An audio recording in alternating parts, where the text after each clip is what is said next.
All right. Again, welcome to the actual last workshop for the Morgan State University chapter workshop. This is session 3. Again, if you are logged in through the application and you can see the screen, please make sure you go to the chat and put in your name, chapter, and position, please. And I didn't set up my reminder when you come in. So again, so just a couple of housekeeping rules as we go along. Again, please mute yourself. If you forget to mute yourself, I will help you out and mute everybody for you. You want to when you do get a chance to talk, please make sure that you try to keep the background noise to a minimum, and especially with your computer with the sound that it gives you. So please do that. Again, if you have a question, please raise your hands. When it comes down to the presenters, they'll give you instructions on whether or not they're going to take their questions at the beginning or the end of the actual end of their presentation. But again, please raise your hand to get recognized, and we'll call on you when that happens. Please don't talk over each other, because understanding that for this, sometimes it takes a second or two for people to get off of mute to say something. If you're getting audio freezes, which you want to make sure you do from your end, you probably want to kill or turn off your video camera. That'll help you with the freezing and the connection that you have from the house. Now, for all of the individuals, there's about 3 people that called in. For you guys, because everybody's muted right now on your phone, in order to get recognized so I can unmute you, can you press *3 right now? And that will raise your hand. So right now, just press *3 if you're on the phone listening in. So what will happen is when I unmute you, you should hear somebody telling you that you're unmuted. Did y'all hear that? And then if you have yourself muted from your phone, please make sure you unmute your phone Yes. to talk. Okay? So what I'll ask the people that's on the phone, please, they'll just respond back to the email and let me know that you're in here so we can take a attendance of you also for being at the meeting. Now, once you get done talking, if you're on the phone, you have to press *3 again to lower your hands. So you got to press *3 one more time. All right, there we go. So from there, again, looking at the WebEx, again, this is our 3rd iteration, if you don't remember. So this is a screen that you have, but it's actually, instead of the young lady in the middle, you'll see the slides. So again, far left, that's how you mute yourself and unmute yourself. To show participants, when you show your participants, that's where you will get the option to raise your hand. So with your name will be up on the very top. Next to your name, that's where your hand will be shown. So again, just like the actual slide shows, that's where your hand is at to be raised, unlike some other applications. And again, if you have to put your name and your information into the chat box, you have to enable that chat box just where it's shown, so you can see that and put questions there, ask questions, get responses, and put your actual information into the in there. So the last slide I'll brief again is we have these different documents here, the different hyperlinks. So again, you can go down, you can download those files if you choose to. Recommend that you do. We do have our blog up; it's very active. Please make sure you go to the blog. We have questions, we have answers, but we want people to get interactive so you can get that direct feedback. And again, after the actual session is over, please go to the survey and provide some feedback for the survey, because in order for us to get better as we go along this process and improve it for next year, we need that written feedback, and the survey will serve that purpose. So I will transfer it over to you, Mike Bell. Good afternoon, everyone, and welcome to the final session, workshop number 3.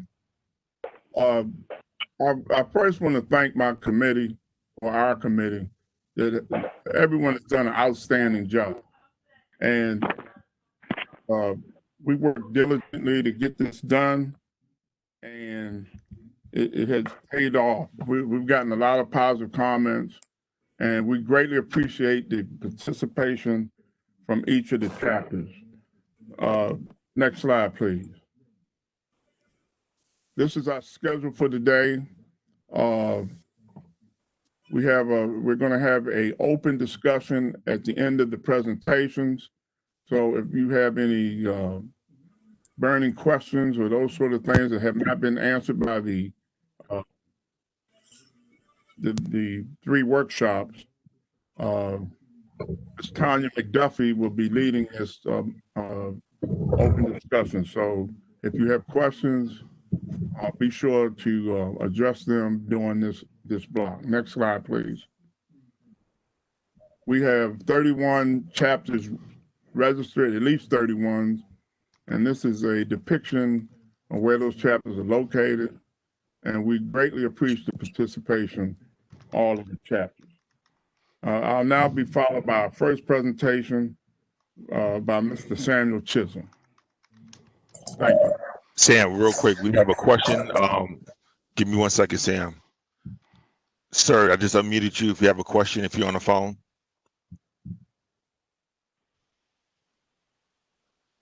So if you hear you've been muted, please press *3 to lower your hands. Mr. Chisholm, over to you, Sam. Hey, good morning, everyone. Hope having a great start to their weekend. And we're going to push through these slides fairly quick here. Just housekeeping for me. If you have any questions in reference fundamentals of fundraising, it is okay for you to raise your hand. During my brief, I don't want to wait to the end because as we tend to do that, sometimes we may forget our questions. So feel free to ask your questions if you have them during the brief. So the MSU Alumni Association is in the process of developing a fundraiser SOP that we will be providing to the local chapters. Who's truly here right now will be leading that committee. You know, I will say if there's anybody out there that has some experience with that and they would want to join in, by all means, feel free to contact me and we'll go from there. So having said that, today's information is nothing new, as many of the chapters that's online right now are well-versed in fundraising. So please accept this brief as it is meant, information. All right, so you see there, I'll be giving the brief. We also had LaSavia Tidwell, who actually helped me put this briefing together. Big thanks to him. Next slide. So here, we're going to take a look at the agenda, how we get started with fundraising. We'll talk about a quick analysis on fundraising. We'll get into donors and supporters, talk a little bit about understanding multi-channel fundraising. And then from there, we'll come up with some various examples of fundraising ideas. We'll wrap it up with a summary. And then if you have any questions of me, then you can just go ahead on and ask it. Next slide. So, I'm sorry, somebody saying something? Or is that an open mic? Okay, so please mute yourself if you're not going to. Sam, unmute yourself. I just muted everybody. Okay, can everyone hear me? Okay, I'm sorry. So we're on slide 3 here, just to follow on that, developing your fundraising strategy. There is no set template on how to do fundraising. And asking the following questions and come on up with a framework as to how you want to go about your fundraising is what you need to do. The first step would be putting together some effective fundraising strategies and identifying, where you are, what your resources are, and what your resources are and what you have at your disposal, and where you would like your organization to go, how much money you guys would like to be making from there. You need to take a look at where you are right now and understand, what your current supporters are, what fundraising have you done up to this point, what type of events you may have been, taking part in, be it crowdfunding, partnerships, online, anything along those lines. What resources do you have at your disposal? Now, one of the things that you always want to remember, fundraising is an investment. It's going to take a lot of time. Both that time is going to be, naturally of your own personal time, but also, the hard work that you're going to put in as far as money. Some of that money may come out of your own pocket, as you see. I can tell you personal experiences, having been the president for the ROTC Alumni Association for, 2 terms. a lot of fundraising, a lot of money that we got were, from personal donors. And a lot of times we had to come out of our own pockets. One of the things that we're finding out right now with COVID-19, there's not many different ways that you can do that. But, again, I don't want to get too deep into that. We'll move on, we'll move on, and I'll talk about that later on in some of the other slides. The other thing is what you want to do is make sure you understand, what your goals is. Think about, those events that you want to do that may help you, reach, what your goals are and what your strategy is. Again, COVID-19 has just wreaked havoc on everyone as far as fundraising goes. So now we got to come with out of the box ideas and different ways to raise money. Keep it simple. The best fundraising strategies that you can come up with is simple, clear, concise as to what it is that you want to do. Set your targets and develop, set your targets and make sure you have those dates and things on your calendars, so you can track as to what it is that you would like to do. To be successful in fundraising, your strategy needs to be reviewed regularly. So what is it that you want to do? You hear me say that all the time. What is your goal? What is it that you want to achieve? So make sure that you're sitting down and you're reviewing that and you're going over that process as to what it is that you would like to achieve there. Next slide. So here we'll get into talking about the SWOT analysis as it relates to fundraising. We already know the strengths. Strengths are those things that's internal to your organization. So what is it that your chapter is good at? What facilities do your chapters already have in place? What are those strategies and various things that you already have in place? So those are the internal things that you're going to use. Some of those things may be, as we tend to always do, well, let me back up. One of those things may be your chapter does an annual big fundraiser, be it some type of ball. In our case, it was the military ball, and you looked at, raise funds that way. Take a look on the weakness side and see, again, that's internal. What is it that your chapter is not good at? And, take a look at that and see, what it is, that we can do, to get better. So what are the things that we're weak at and how we can get better at that? And then look at your opportunities. Your opportunities, those things that's external, those things that's outside that you cannot control. So, take a look at that and then figure out how you can get better, at the, or one of these things that you may find now. Again, we go back to coming with an out of the box way of raising money, again, because we're not having car washes, we're not having parties, you're not doing raffles. One of the other things that, would be a big coming in an opportunity to raise money during that time, we're not going to have that. So, so just take a look at that. And that feeds into, what I was talking about as far as the threats that are preventing us and stopping us to be able to raise funds.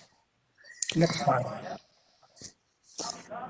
So, here we're talking about identifying your donor base and, building a case for support. If you look to the right of the slide there, it says knowing your donor, who is your support? Who do you have there? Who's in your corner? Who's going to be that regular, person that that you can go to, or that organization that you may be able to go to get money? Plan your approach. How do you go about doing that? Which channels are best for you to reach these individuals? Be it online, be it through email, be it through just regular, picking up the phone and calling, things of that nature.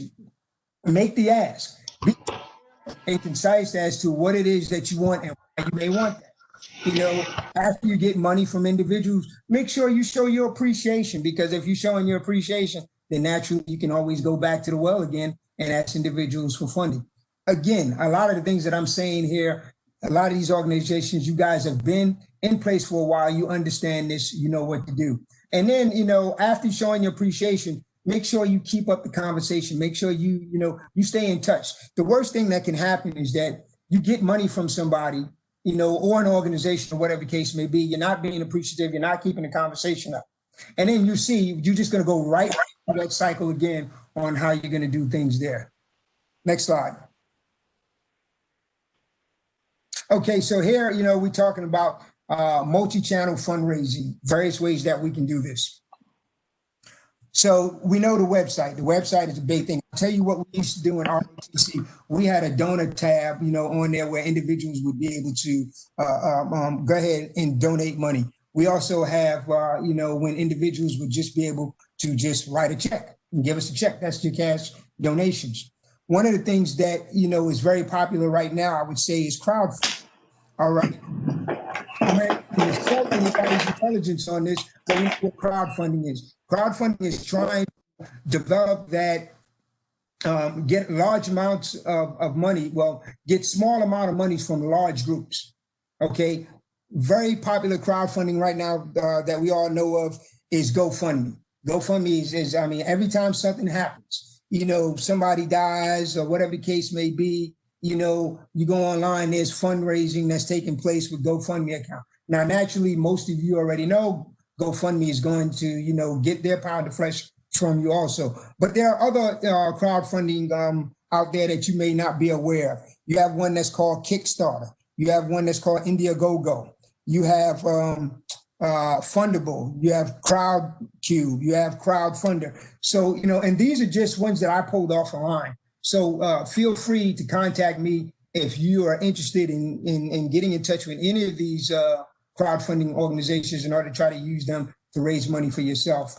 Also, Cash App. Cash App has become very popular right now. It's something that you can use where somebody can give, funds to your organization directly, or you can use Venmo, or, and there's several other ones out there. So, these are various ways that you can look to get money to help your organization. Again, because of the times that we're in, really everything now it's online, calling, and just individuals reaching into their pocket and giving out, and you giving them a reason why, they're doing that. Next slide. So here we have various ideas. I'm not, breaking any new ground here. As you can see, auctions, raffle, 50-50 raffle tend to be a great way to make money, quickly. Again, I go back to ROTC because 50-50 raffle was one of the things that we used to do a lot of during homecoming. All right. Unfortunately, as we all know, there will not be a homecoming, this time. So 50-50 raffle, you could do it. You can find another way to do it, but there's some opportunities there.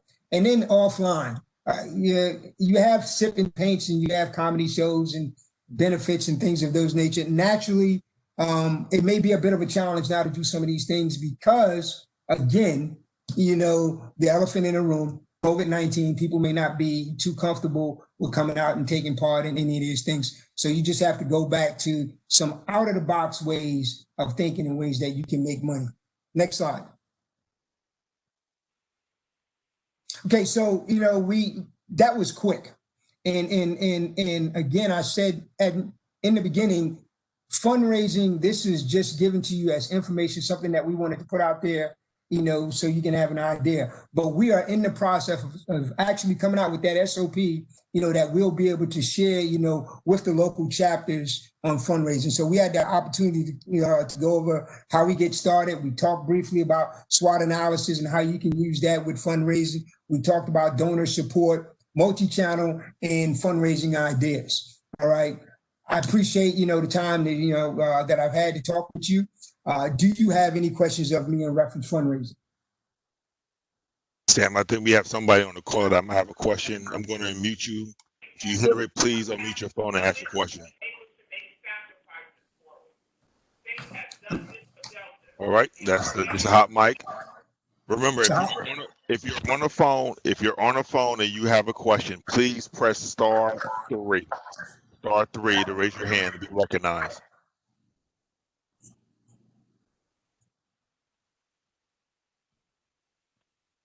Did they put their question in the chat box?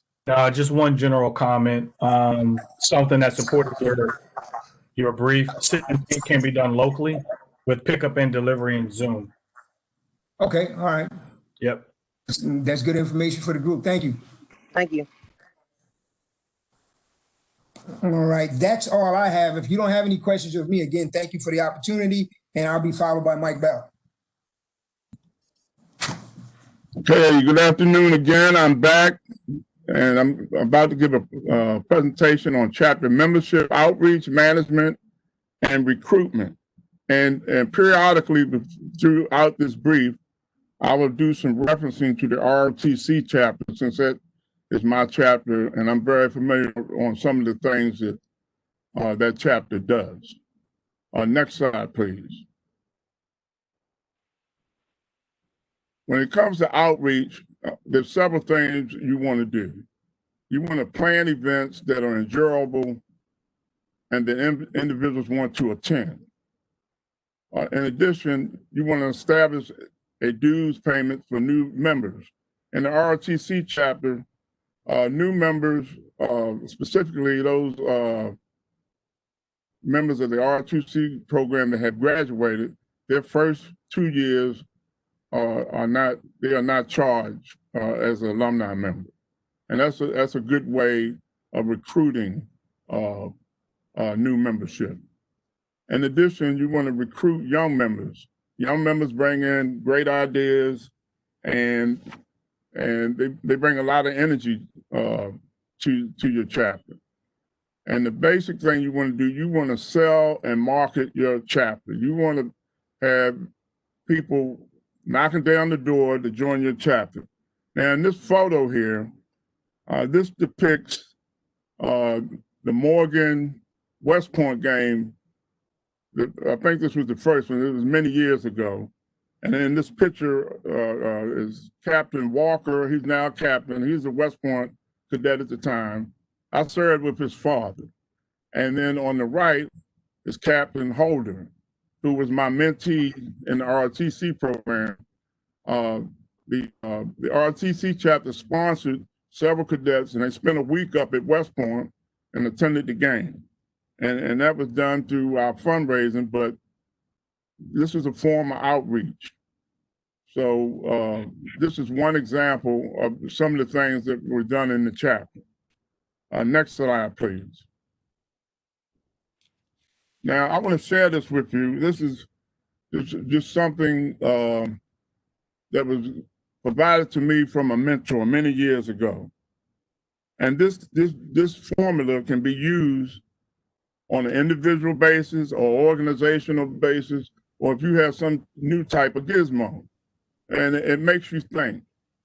And the formula for success is work plus knowledge plus exposure. And if we were in a room, I would go around and ask everyone, well, what percentage would you put on work?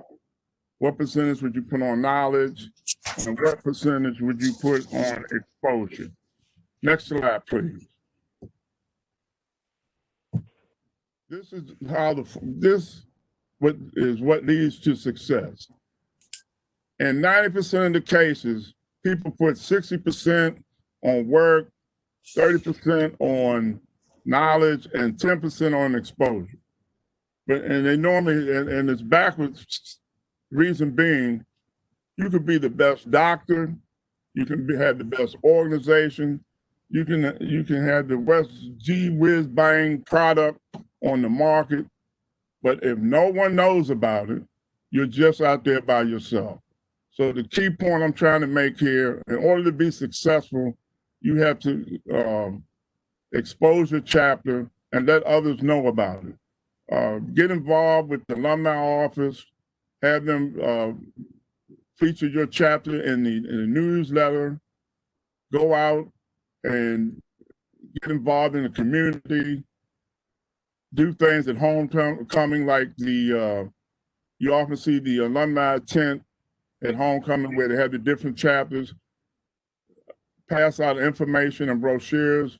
And once you do that, you will see this will help your chapter be very successful. Next slide, please. Now, recruitment. I just discussed recruitment, and I'll just briefly go over this again. Advertise and distribute your chapter's information. Organize, your organization should have a purpose. Now, like in the ROTC chapter, our clear purpose is to support the ROTC program. So we have a scholarship program for the cadets. We sponsor. We have we participate in the RTC ball. We do outreach in the community. Many of you may know the VA Center located on Argonne Drive.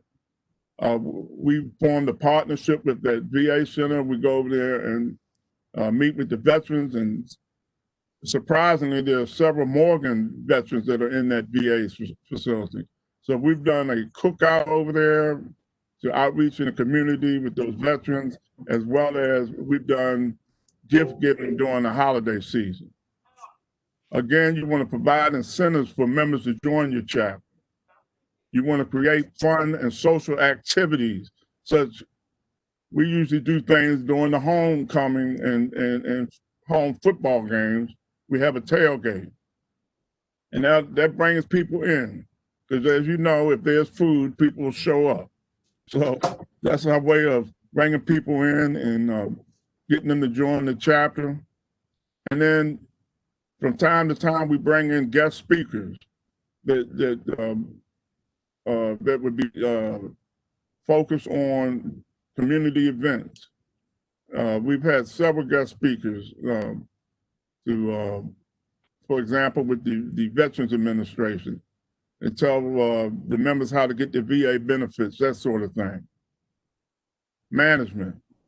You want to maintain an accurate and updated membership roster. That's how you keep up with your members and their payments and their mailing address, so you can reach out to these members at all times.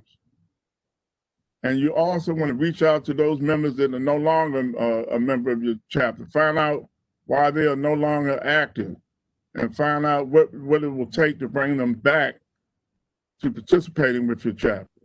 And you want to establish a renewal program for dues. Set a date when dues are supposed to be submitted. And at the same time, you want to make it easy for individuals to pay their dues. And the last thing, which is very key, you want to communicate periodically with your members. Just don't have a meeting and never get with your members until the next meeting. You want to do things, keep your membership informed, send them out news they can use, those sort of things. And that keeps them energized with the chapter. Next slide. To wrap it up, I want to hit these key points again. Sell your chapter. Sell your chapter. Get out in the community. Again, plan events that are enjoyable. You just don't want to have a meeting, everyone's sitting around the meeting listening to a bunch of bullet slides or whatever, and then there's no enjoyment. People want to come out and enjoy themselves as well. It's good to put out information and do work, but at the same time, you want your events to be enjoyable. Maintain an accurate roster and establish a renewal process. And always, always maintain communications with your members. Are there any questions?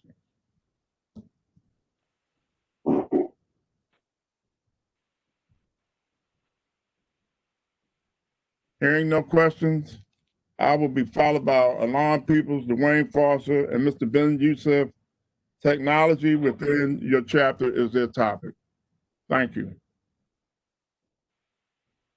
All right, let me start off this. Can everybody see the screen? Just give me a thumbs up if you can see it. All right. So yes, my name is Alon Peoples. We'll be giving you, a group of us will be giving you a discussion about technology within your chapter, and I'll go let the other people that's part of the team introduce themselves. Dwayne Foster. Salahuddin Ben Youssef. All right.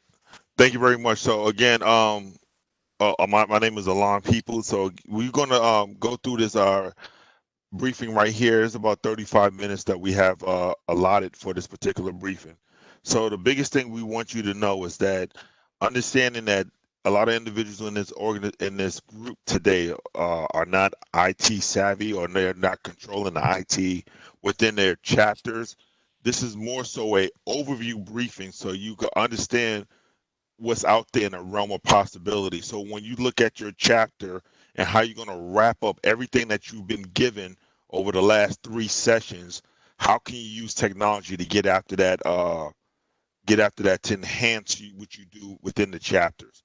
So some of the things I want to make sure I point out from the beginning that we are not going to be able to cover just because of the amount of time that we have is we're not going to really go over like security or cybersecurity in this. We're not going to really go real deep into actual risk, and we're not going to we're going to touch on cost, but we could talk cost offline if you have a question. So from there, I'll go to the next slide. So really with this slide here, what we wanted to depict for the most part is within your chapter, within your organization, you have something that's called organizational behavior or culture. So again, you get after that, that's how you operate in your organization. But there's 3 major pieces that you have to understand that makes your culture or that behavior. You got your people, your processes, your technology. And really what this shows you and depicts is no individual part that is bigger than the other. So people, processes, and technology, they all are equally important. Equally important. However, what we want to make sure that we show you with this particular briefing is that technology enables your processes, which then empowers your people to do something. Now, if you go off and you actually look at technology thinking it's going to solve your processes problem, is actually going to enhance and shed a light on your processes where it could be lacking or not lacking. So basically, all of the other sessions that we've had actually got after the process. So now we're going to look at the technology or how we're going to get after that. So first, I want to ask from the rest of the people on the team, do you have any inputs to this slide? No, well said. All right, Slaudine, anything? No, I'm good to go. So going to the next slide, this is the agenda. So what you see, we're going to be talking about these 7 different parts, and we're going to get after it in a unique way. But these are the 7 areas that we're going to focus on within IT as we go along this process. But again, don't be intimidated by these words. We're going to break it down into layman terms. I can tell you I'm not an IT person by nature. I had to actually force myself into the trade. So when I look at this, I try to speak in plain old English. So we're going to speak as much regular English about some of this IT stuff that we're doing. So going to the next slide. Yeah, that's a perfect segue. We want all of us to have the same basic understanding of these terms as we go through today's discussion. So looking at the left side, when you think of IT capabilities, the key emphasis is this is a set of solutions that may have multiple solutions in it. When we talk about IT functions today, we're really talking about something that's suited for a distinct purpose. So if you click ahead, Alon, here's an example. Got a little animation. Next one. Right. So when you think of Google Email, Google Drive, Google Calendar, think of these as 3 distinct solutions with a purpose, right? Email to exchange messages. You go to Google Drive to purposely share information. You go to calendaring to set up events and raise awareness of when things are going to happen. But when you think of the left side of Google, that's the capability that hosts a set of capabilities to the right. Any questions there? All right, thank you.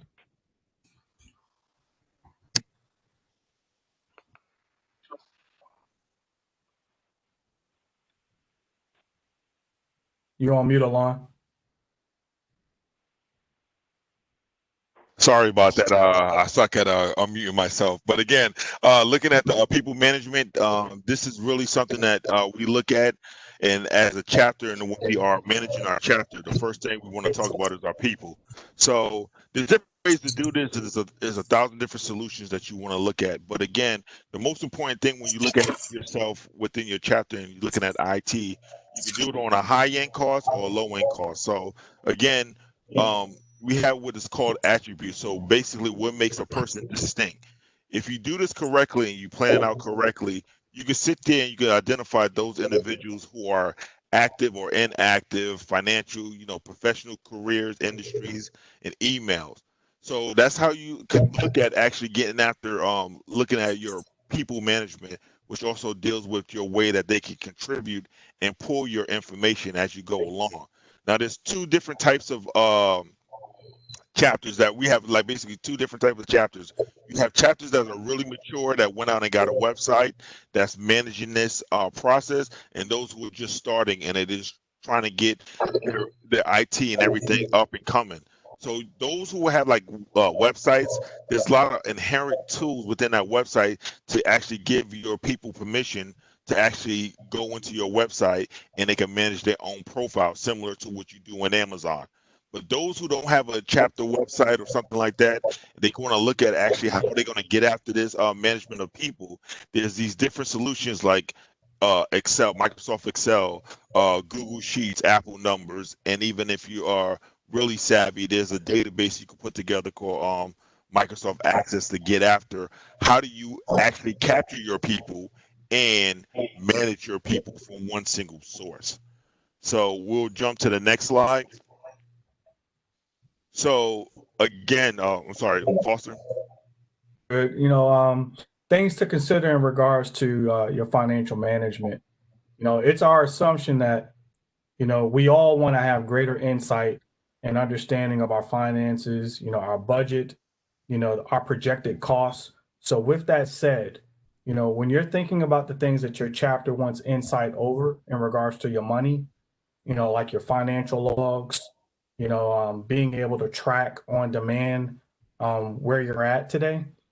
Think about website integration, right? If you're trying to receive and request money, Brother Chisholm went through a lot of examples of how you can enable that visibility. Cash App. Like, I'm not here to promote any specific capability, but I want to remind you when you're thinking these things out, how are you reaching your people or yourself as leaders within your chapter to get that visibility? Think about website integration. Think about being able to see the reports you want over a mobile device. Think about handling transactions over both a website or a mobile device. And then think again about the reporting that you may want to develop. Alon went through a series of local tools that we can use, such as, Excel, databases, et cetera. If you don't have that expertise within your chapter, then you want to do some research around platforms that can auto-generate those reports for you. All right. And again, when we're looking at these different capabilities, sometimes we have to look at what is best for the membership and how to reach those individuals to get it quicker to you. So sometimes one click is better than actually going to a physical bank with some of our alumni that's sitting out there. So that's actually a good point. I'm sorry, Alon. That's actually a good point. And with a lot of these capabilities, you're not stuck to one. A lot of them are free.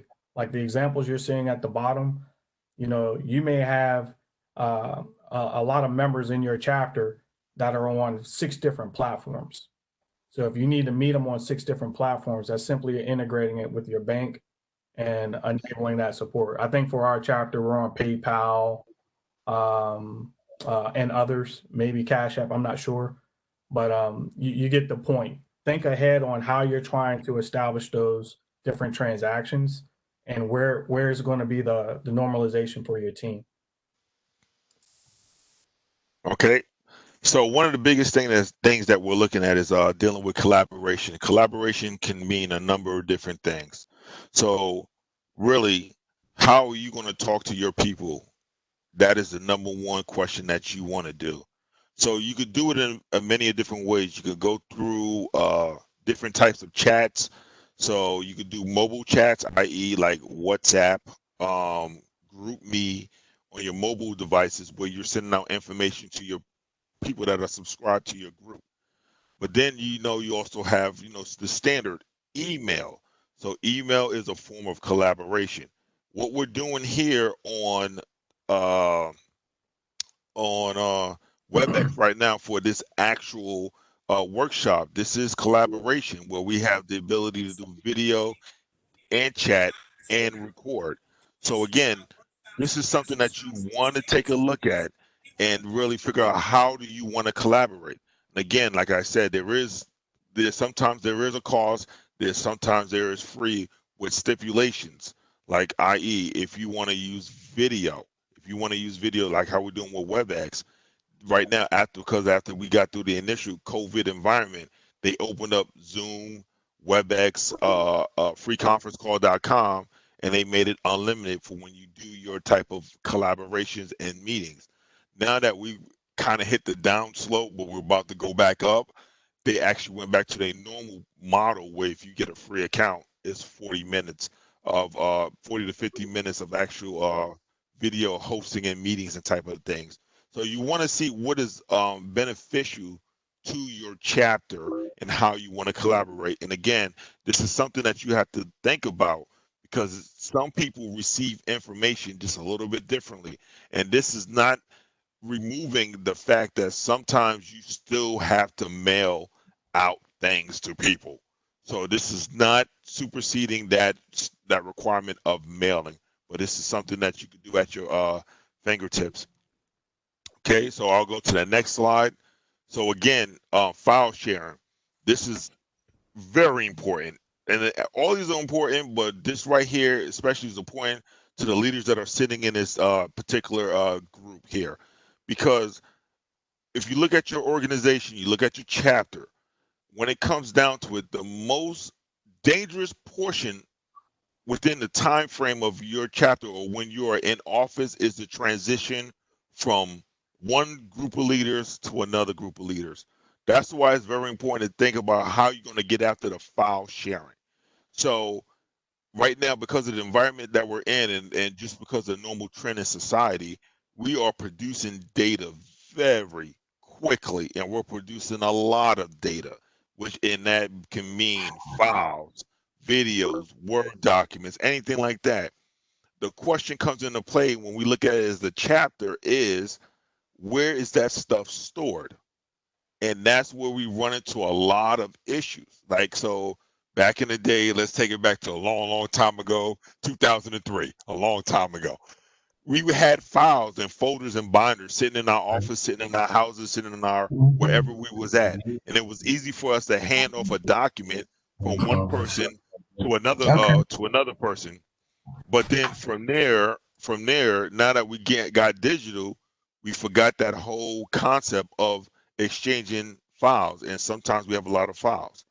So when we look at file sharing, what is that centralized point that is going to be your authoritative source of documents for your chapter? So when that transition happens, how does that new administration gather all your documents? So again, we have examples down there. Some are free, some are costly. It depends on how much data you produce. Just like for the most part, the people majority of the people that are on this board, on this workshop, they sit on a board of directors, and we have to use, I didn't put it down here, but board max. So again, that is a document sharing where we are able to download those authoritative sources of information for your chapter to ensure continuous operations. Any feedback from the rest of the group? Yeah, just one alibi. As critical as it is to store your documents, if you don't have a file sharing capability to enable your chapter today, also consider how you're going to make those documents discoverable. A lot of these capabilities that we're mentioning, they do a really good job of indexing the name of all of your files so that your members can actually query that platform and find efficiently what it is that's been put out there. In addition to discovering it, you want to be able to see timestamps and do versioning control over those documents. I know on a lot of platforms, you guys might be familiar with SharePoint, et cetera. You can do versioning, but you can't do it simultaneously. These are things to think about and consider prior to actually choosing a selection. By all means, don't go after the cool, sexy name that you hear everyone talking about. Think about the things, as Alon said in the very first slide, who your people are, the processes that you're trying to enable, and then determine what technology it is that's going to be a best fit for you. All right. Slav, do anything? All right. Paul Harvey, Haley. Yeah, if you could explain versioning, what you meant by versioning, I'm not clear on that. So go ahead, Alon. Go ahead, Dwayne. No, go ahead, Dwayne. You got it. Yeah. So if your chapter or anything, right? It could be a subcommittee. If they're posting a version of an authoritative document that is intended to be a living document, it's going to go through some anticipated changes. You want to be able to tell the difference between the old version and the new, because your chapter may have a requirement to archive. You know, you don't want to always, well, it's highly recommended that you don't just modify documents and save it just as the new. You want to have a record, you know, of the previous version. So a lot of capabilities understand that, and a lot of developers create capabilities with that in mind, and they do it automatically for you. Sometimes they'll even ask you, do you want to update and replace or rename to something new? All right. Again, so we'll jump to the next slide.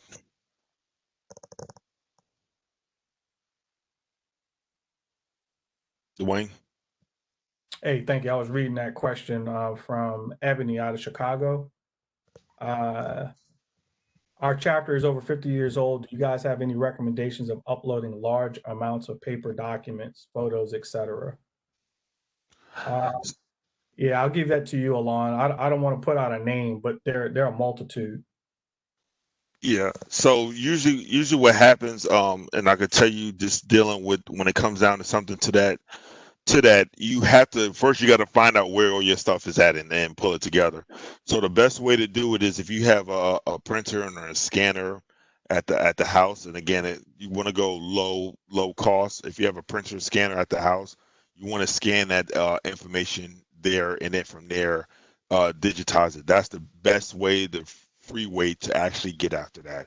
So, but there are other services that can do it for you at a cost. And I mean, in your local area, there's different companies that do that.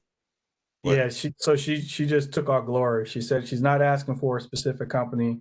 We're not scanning all these documents. So if you're not scanning, then you're right. You may want to solicit a service. yes.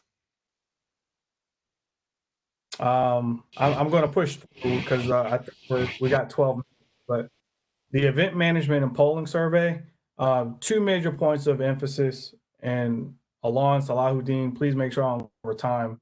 To me, this one is very critical. When you think of event management, think about your level of awareness. You know, how are you getting notified? You know, how are you becoming aware that something is either planned, tasked, or scheduled per your chapter's intent? You know, are you getting that awareness through your mobile device? Are you getting it through your Outlook? Are you getting it through your website calendar? You know, again, in the spirit of considerations and things to think of for your chapter, this to me is very important. We chose a platform on the ROTC chapter that integrates with Google Calendar. And I, for one, have a Gmail account, and I do a lot of my work off of Gmail because it's an ecosystem of capabilities that I rely on heavily. So on demand, I can switch through 3 different Gmail accounts and get notifications on each respective business. And again, that's receive and send notifications to all. The second point on this slide deck is polling and surveying. The key point here is capturing feedback from your chapters and others. How do you solicit that feedback on demand? Right. So a real use case scenario would be at this point right now, if we wanted feedback on on this slide deck, if we wanted feedback on this slide deck, we can immediately go into an IT capability and stand up a page in less than 20 seconds and send you all a URL and capture your feedback. Right. That's an IT capability that we thought of in advance that can support on-demand processes. such as voting, general feedback, or even a cross dialogue of conversations where you're not limited to knowing one person's email, right? So for example, the survey that's been going out for the session, you all have the ability to add a comment that everyone sees, right? There are a lot of alumni members that aren't on this session. You guys can just send the URL and on demand get their feedback off of less than 2 clicks. That's the idea here that we wanted to convey to you all when determining what type of IT capabilities in the spirit of event management and polling that you could decide on. Any alibis from the team?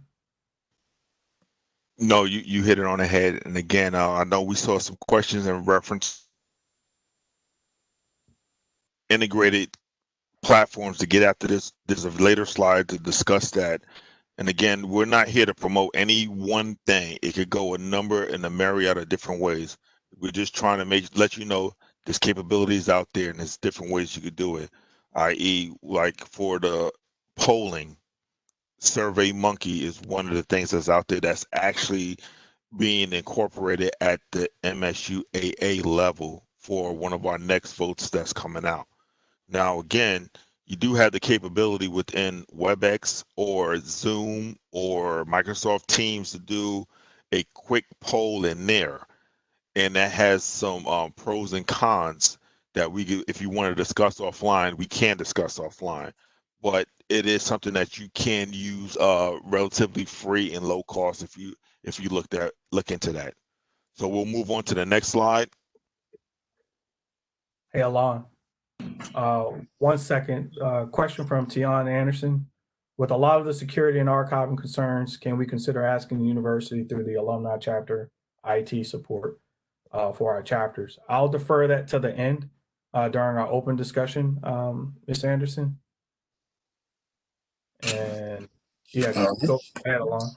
Okay. All right, Slaudine. All right, thank you. Social media. Basically, how's everyone doing first off?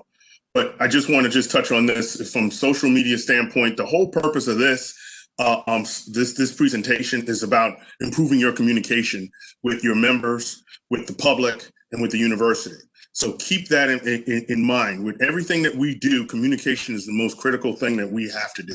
And making sure whether or not you're trying to raise money, you're trying to get program community service activities out there, you're trying to get alumni involved in your activities, homecoming, communication is critical. So one of the things that I'm talking about right now is social media. And we know that there's many different social media platforms. We got a list of them on there. As you can see, the different icons, Facebook, most of us know about that, but then you also have Instagram, LinkedIn, you use that from a business standpoint, Pinterest, there's other ones, Snapchat. These are some other social media platforms that many people use and a lot of younger folks. So remember what you're trying to do.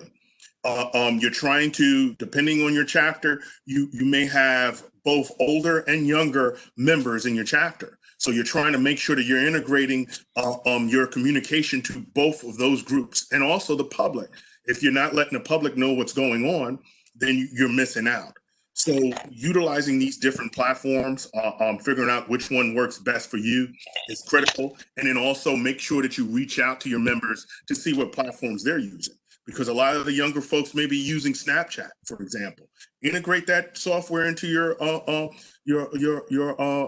social media package to make sure that you're reaching them, and figure out interesting ways when you're having your meetings to discuss interesting ways to get that information out.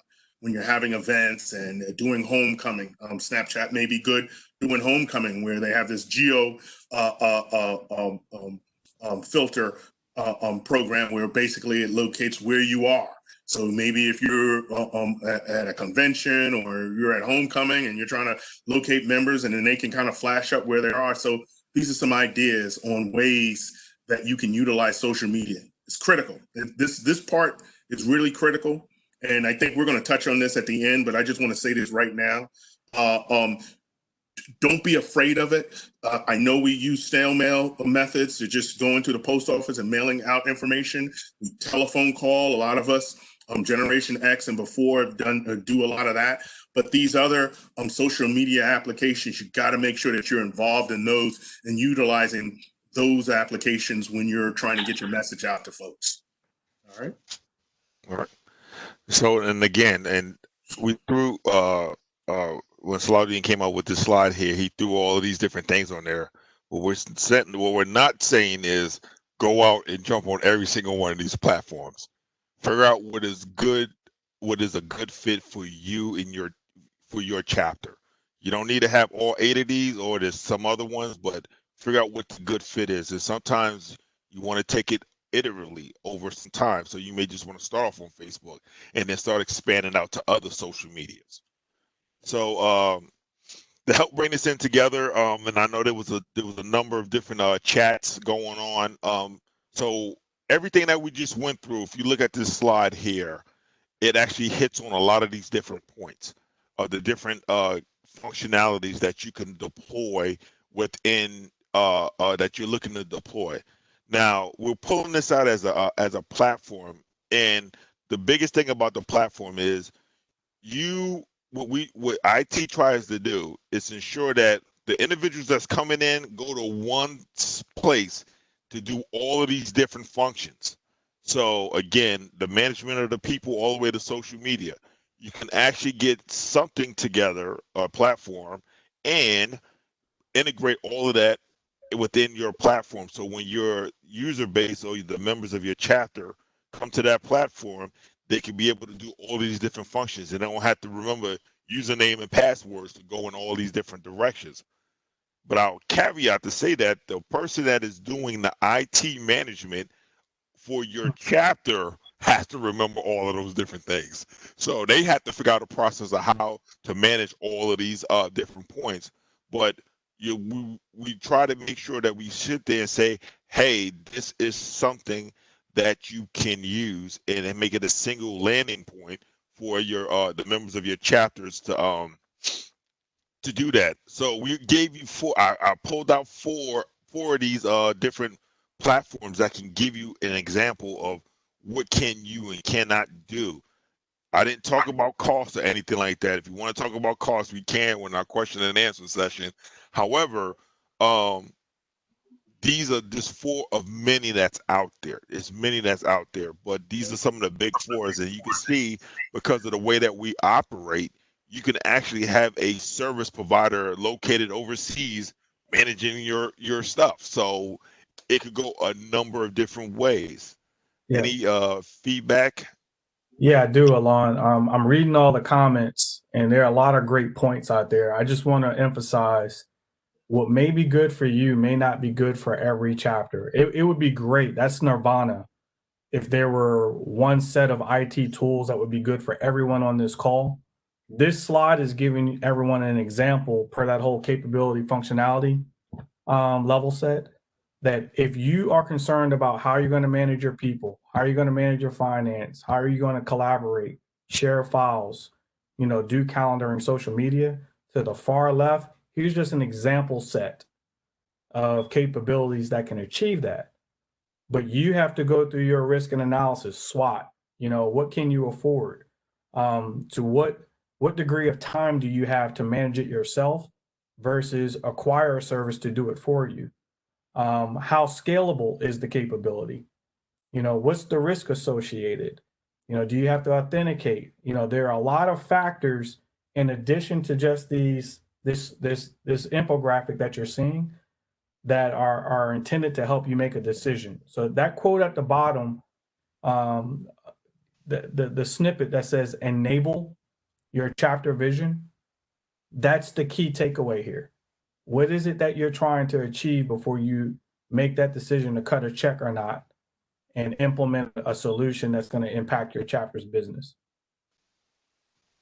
One thing I would just like to add real briefly is that take this communication piece really seriously from a standpoint that you may even want to assign somebody as the communications chair.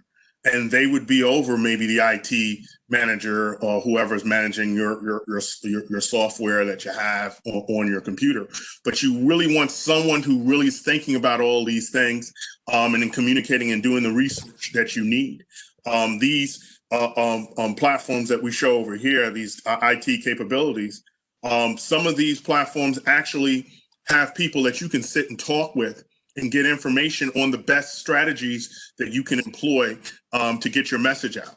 And the only other thing I just want to add real briefly is that keep in mind, when you're doing social media or any of these things where you have two-way traffic flow, make sure that you set up your standard operating procedures for your members on, okay, these are the things that we will share, these are the things we won't. If it's a private space, then maybe you can get a little bit more open with some of the things that you have on there. But if it's something that everyone can see, you got to make sure that you button it up and you keep it very business. So keep those things in mind as well. That's it. So again, to wrap this up, again, we have questions right after this. So again, looking at the organizational behavior, how do you want to manage and get after some of these things? Again, the people, processes, and technologies, and we'll give you an example. What we're doing with this workshop is a perfect example of how we got after this. So again, Mike Bell gathered the people, but again, when we gathered the people, we had to develop the processes or how we was going to do it. If it was a non-COVID environment, it was a good probability that we would have been sitting out there at either the student union building or the alumni house doing this thing for one day. Because we had to invoke technology and do this thing virtually, we had to put together a lot of technology pieces to get after how we was going to do this event and develop those processes. One, which platform we was going to use to do collaboration and video collaboration, also file sharing, feedback. We had to develop all those processes because we saw as we was going through in this particular case, that we were going to use technology, but if we would have just went straight WebEx, nothing involved, no processes, it wouldn't have worked. And then what we would have done is turned away the people, which you are, and coming into this event and getting after this. And what we're doing is sharing ideas and sharing some type of standards in a level that we can achieve here as an alumni association. So again, with the technology itself, you got to embrace some of it. You don't have to embrace all of it. And I know there's a lot of questions out there. And what we're going to do is we're going to transfer over to the questions and answer sessions. And please feel free. We got questions in the chat, and I think we answered most of them. But if you have questions, please come online and ask questions. Awesome. So before we actually open up the floor for open discussion and new questions, I want to pass to Todd Beezer. I think there were a number of high-level points that he covered in session 1 that he wants to do a slightly deeper dive into for us today. So Todd, I'll pass it over to you first. Tanya, we was going to take the questions from the for our briefing, and we was going to go into open discussion first. All right. So, hey, Cody Cox. Cody, you could unmute yourself and talk. Yeah. During the last business meeting, homecoming last year, there was also a conversation of a major website overhaul for the National Alumni Association that would allow each chapter to perhaps have a page to manage of their own.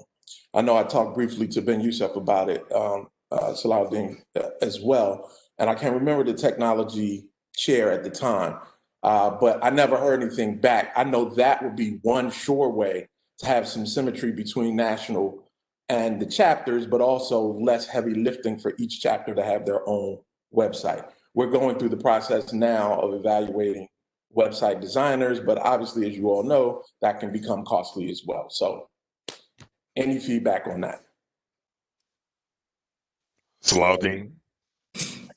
Well, we do have the Alumni Association. We do have an ad hoc committee, the IT committee that I am a member of, The chair of that committee is not on this call today, but that would be, I think that would have to be probably a question more directed to the president, or also to the head of the Alumni Association, to kind of feel that as far as the structure and the way they would like to take it. I definitely agree with that. That would definitely be helpful if we had an overarching standard or operating procedure for everyone, and maybe everyone is using the same platforms to kind of get that message out. Because the way I see it is most schools have an alumni association. They don't have chapters. Morgan State is a little bit different, where we have an overarching alumni association, and then we also have chapters under it. So the way I see the chapters is duplication of the alumni association. So what we're doing should be a duplication of that. And all of these things, if that is possible, and that's the direction that the president and the head of the Alumni Association wants to take us, then yeah, I'm all for that. I definitely agree with that. Ms. Davis, do you have any feedback to that, ma'am?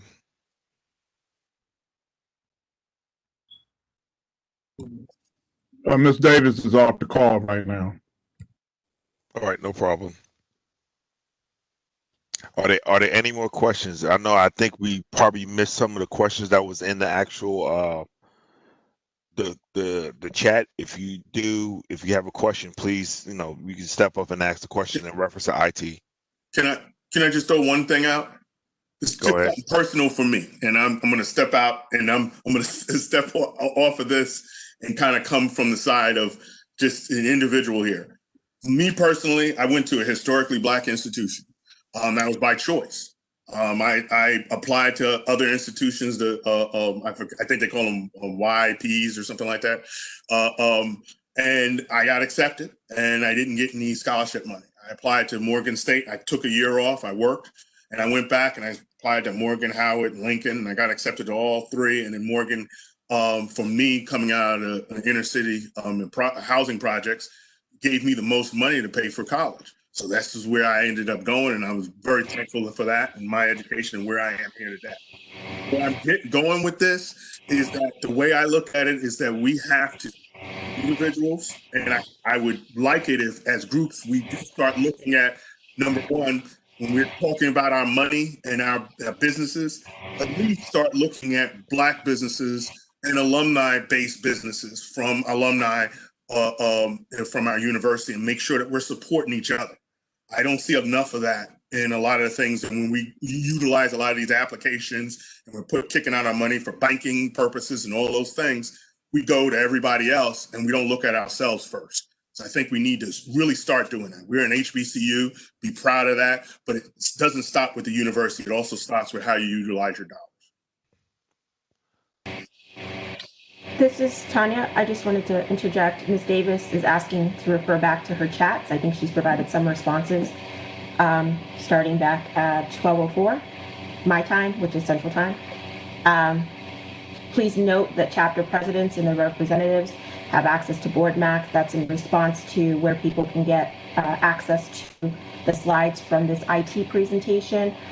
There's also a link to the Google Drive where everyone who is on this call who has registered for the event can download the slides for all 3 sessions. She goes on to state that IT will be charged to research a site or access for all who are financial in good standing for access to additional information. Also, there is a community online tool that we need to start using, and we will look at what can be done with that.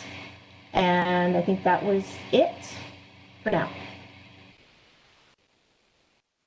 So last thing, Ms. Brown, do you have anything in reference to from the alumni relations in reference to like anything IT with dealing with the website, ma'am? The only thing that I can say at this point is we will have to look into that only because when you say that upload all of the chapters, the question comes to mind is who's going to manage that? Are you asking that my office be responsible for setting up the various website and managing it and doing the updates and all of that. If that's the case, we don't have the staff to do that, and that's why this needs further study. Yeah, I think Ms. Brown, I think the question wasn't that you would facilitate it. It was, has there been any thought or progress made towards establishing like a hierarchical national level website that will allow other chapters to create their independent sites from? And to your point, it would just require some research. I guess the reason why I'm saying what I'm saying is because the website now is managed by our modules.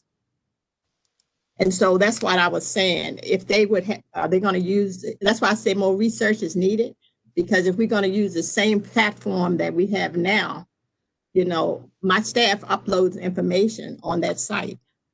And that's why I say we need to study it further. Right. There was a raised hand from Paul Haley. Yeah, I had the question about, well, I have two. One was, I guess, to the overall website, you know, at a national level. I think of it as like the federal government saying, listen, this is our plan. I was hoping that we would have like a framework so that we'll all be, we'll look very similar to the same versus having all these different chapter websites. That was the first comment. I guess that has to do with more research, but I had a question. It's not necessarily absolutely counted in the fundraising realm. It's a reference to, are there any chapters that have taken advantage of the small business loan? There was some money out there for nonprofits that were impacted by COVID, and I had that question for everybody. I know that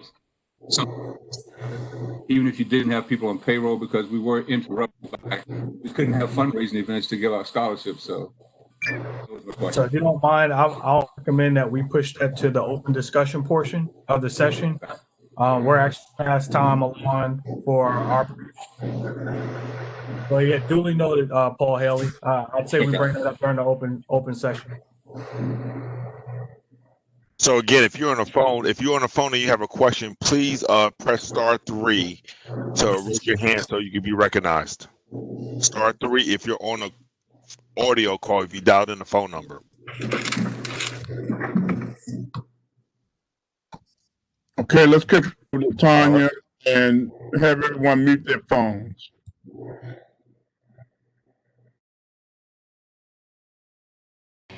Hi guys. Tanya, mute yourself. Okay. I'm back.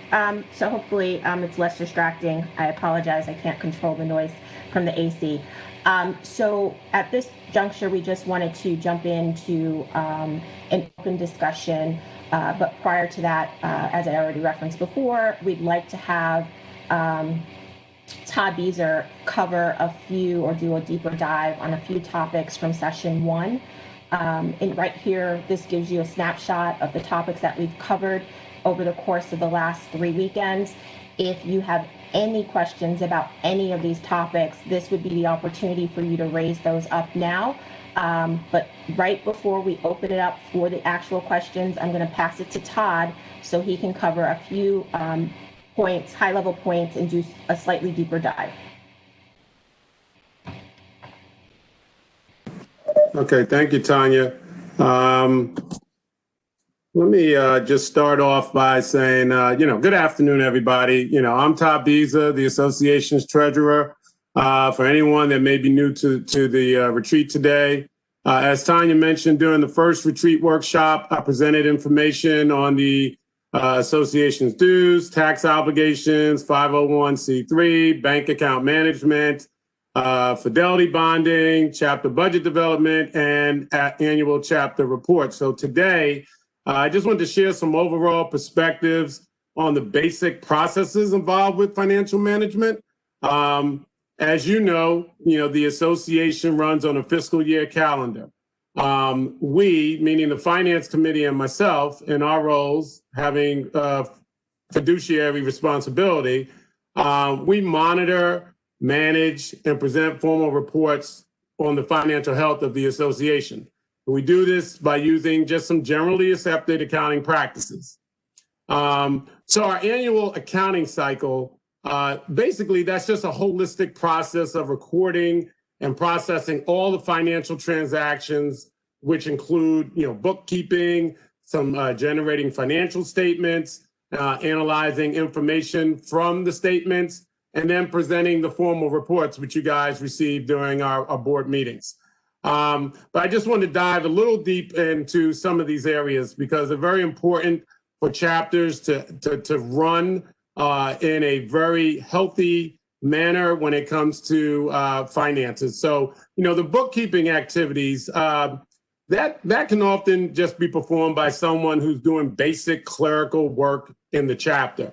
Often, you can get the treasurer. They can help you develop and kind of carry out your bookkeeping activities. But there's kind of two bookkeeping systems that most associations and chapters use. One is called a cash basis accounting system, rather than what we call an accrual basis system. Now, the cash basis accounting system just refers to a major accounting method that recognizes revenues and expenses at the time cash is received or paid out.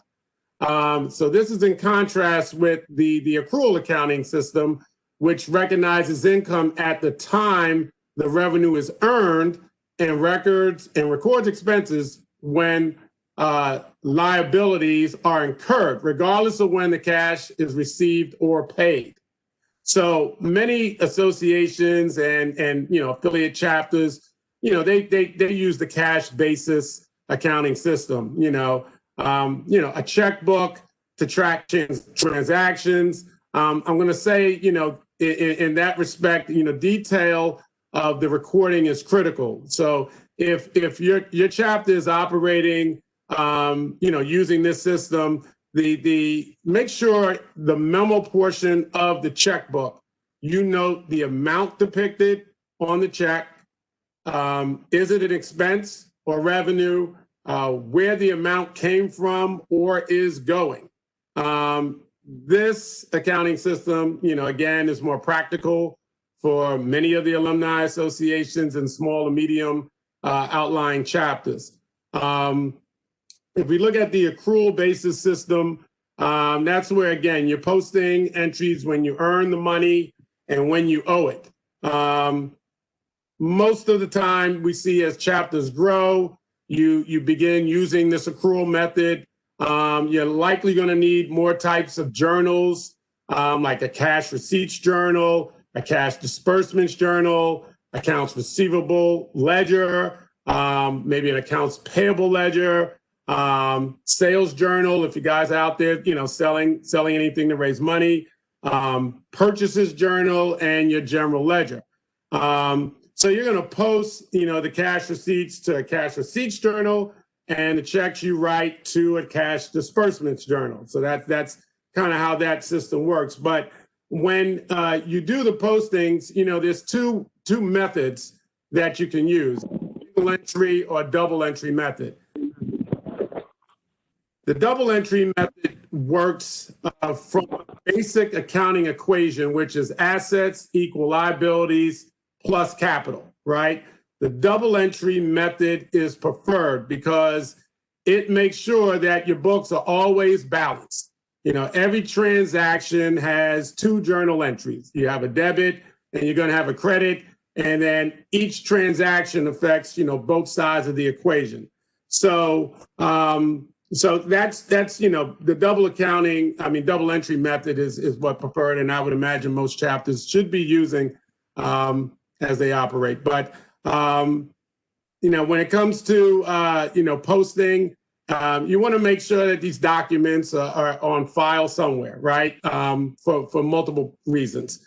But you want to make sure that if you're, for example, if you're posting about, say, cash receipts, you might want to refer to the invoices that you sent to a vendor, right? That you may be using for some form of fundraising. And then that invoice, it may prompt them to write a check, or you guys are writing a check, to the chapter. So it's very important that you have a good filing system. Now, another thing I wanted to talk about very quickly was like fiscal policies and procedures, right? Right now, the chapter board, basically, or the officers develop and authorize these set of procedures for how you're going to manage your finances, including, how accounting activities are reviewed, updated, and standardized for compliance. We are at the association level currently working on our our fiscal policies and procedures. It's very critical because this is a kind of a strong component of your financial management system. It really, as a tool, clarifies the roles and the responsibilities, and it really ensures that the financial data is accurate and reliable when making decisions, right? So, there's some examples of different policies that we are right now kind of entertaining and discussing. Things you might want to be considering as you're looking at your annual budget, what is that approval process? If you guys don't totally agree that the budget is final and you're going to be putting out a revised budget, what does that approval process involve? If you're doing, you should have a policy when it comes to your vendor contracts, what does that approval process look like, especially if it's over a certain dollar amount threshold, right? The higher it is, the more required approval might be necessary.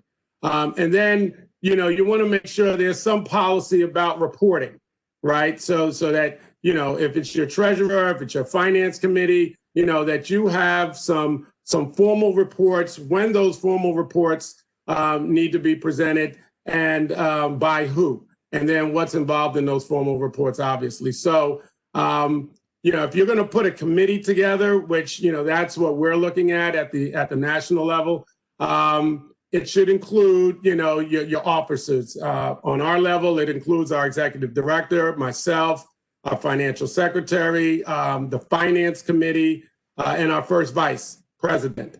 The president is always a member of the Fiscal Policies and Procedures Committee. So, so this is important for internal controls, which I'll go into a little bit later. I talked at the first retreat about budgets, right? Budget management.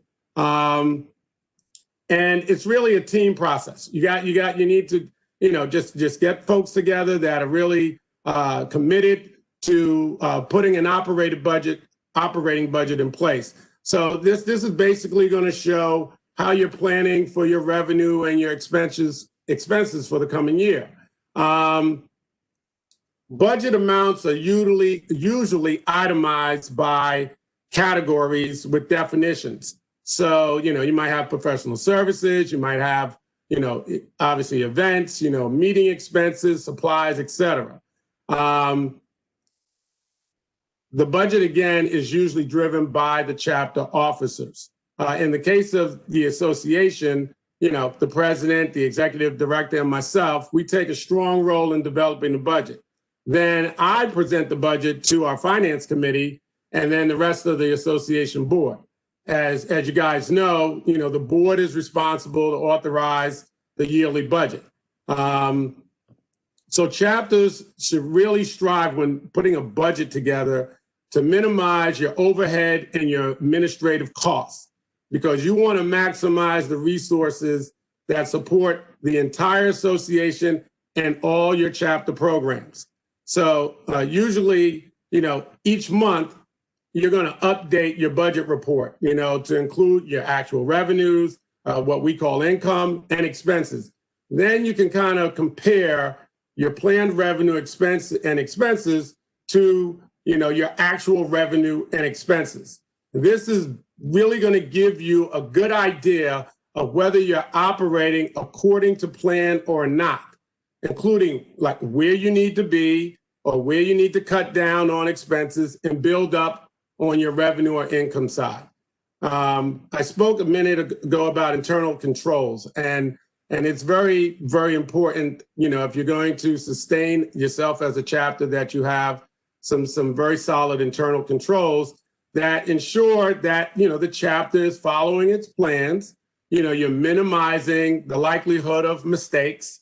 One of the things, and we'll go into the open discussion with this because it was a hot item, was avoiding employee thefts, right?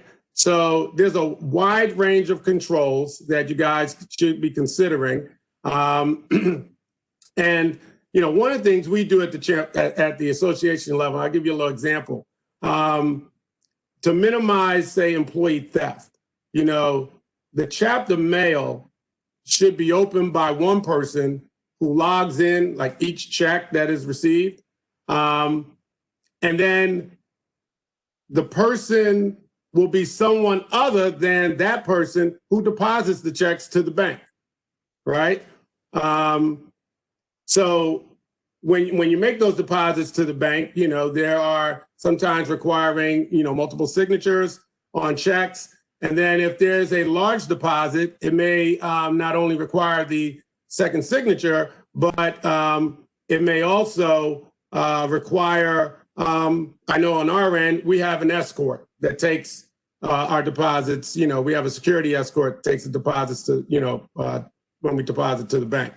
So it's just very important to have security and controls all the way around internally, especially when you're managing money. One of the things that I want to touch on, and it kind of ties into the previous report for IT, is making sure that there is some level of encryption and security when you are transferring financially sensitive data amongst your members. Okay, you can get an encrypted flash drive, or there's some encryption applications that you can download that are reasonably cost, if not free. But you want to make sure that the data is secure all the time, because it's very, this is, when we look at what's going on in the world today, hacking and personal information, identity theft and fraud, it's huge. So you don't want someone getting financially sensitive data for your chapter and then, getting into your accounts and things of that nature. So you want to make sure that there's some securities involved in, these IT decisions that you guys are going to be considering. The last thing on internal controls is an audit. There were some questions about the audit, and I'll go into that when we get to the open discussion. But an audit basically is just a comprehensive analysis. Either by a professional that you have, in your chapter, or if you have enough folks where you can form a committee, then you want to do an internal audit. And then the audit has to produce a report. And that's just going to indicate, how well your chapter is managing its resources. It's good to have an audit at least once a year, okay? And at the association level, if you're considering external audits, that was one of the questions. They are very expensive. So, we at the association level do not require an external audit. So you may want to, again, just make sure that internally you're looking at the books, you're looking at, what you've captured, your files, you're making sure everything is in compliance, and it gives you a nice roadmap to report out at the end of the health of your chapter. Lastly, I'm just going to talk about financial reporting. So, Todd, you got 2 minutes. Okay, well, I'm going to go through it real quick. You should, your board should require that you have some financial reports, either at your chapter meetings.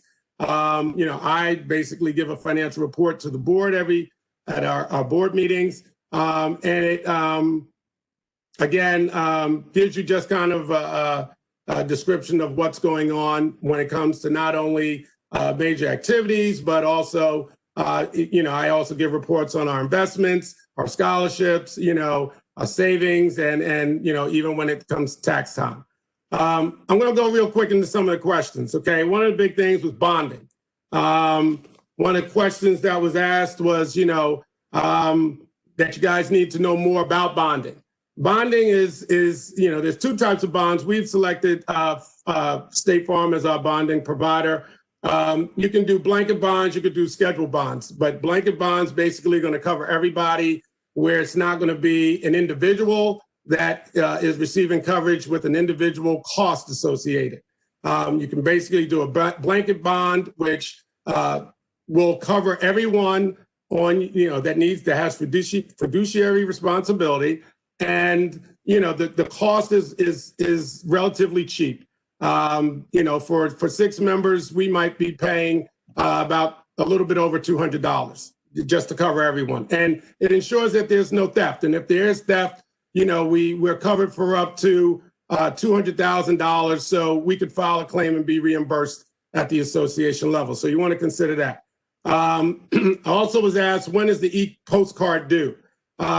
The Form 990N is due every year by the 15th of the 5th month after the close of your tax year. Okay, you cannot file the e-postcard until after your tax year ends. Okay, so if your tax year ends on December 31st, then the e-postcard is due on May 15th of the following year.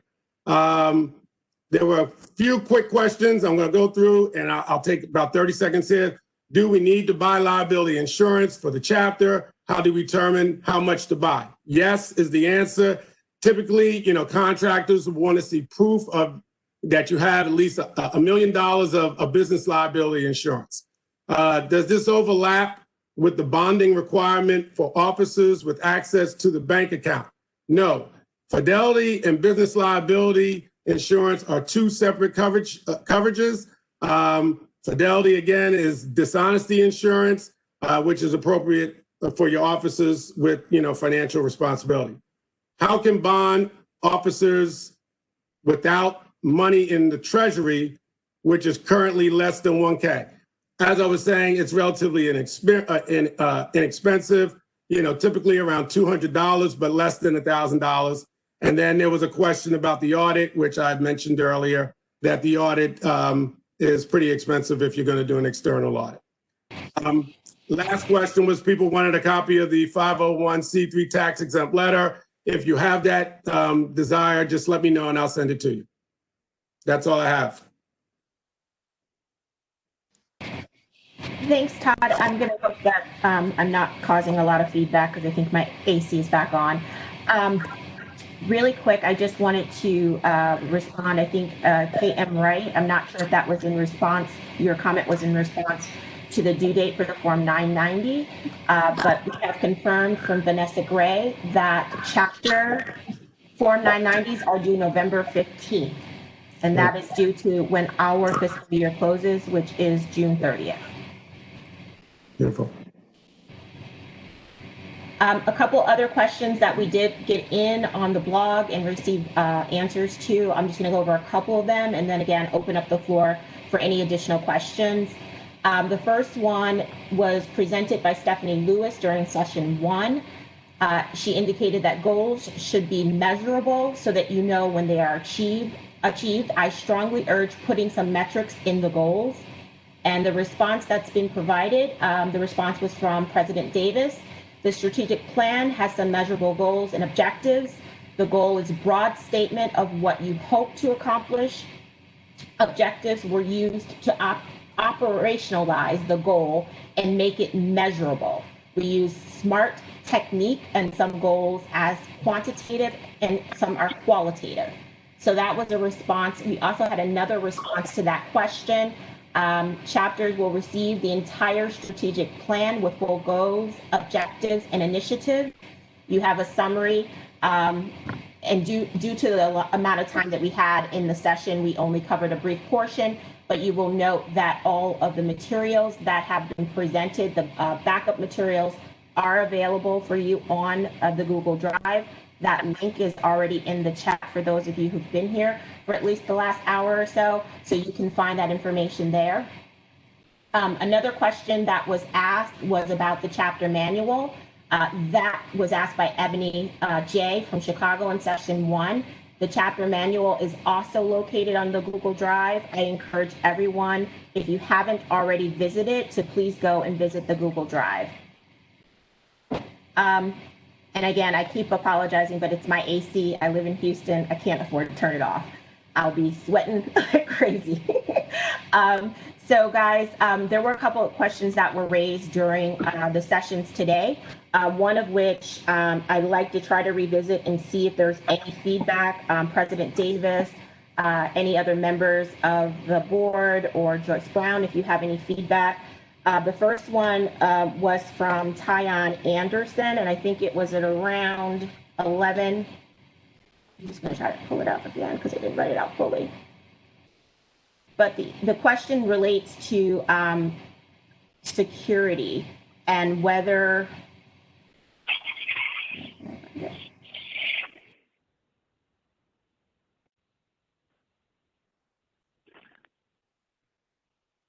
Tanya, would it be easier just to give the floor over to the individual and just talk it through?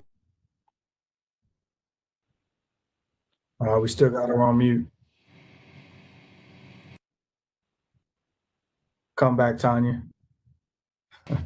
Yeah, I think she should ask it. Yes. Okay. Hey, Ms. Anderson, did you want to elaborate on your question? Hi, this is Ebony Johnson, the president of the Chicago chapter. Ms. Anderson had to drop off, but the gist of it is that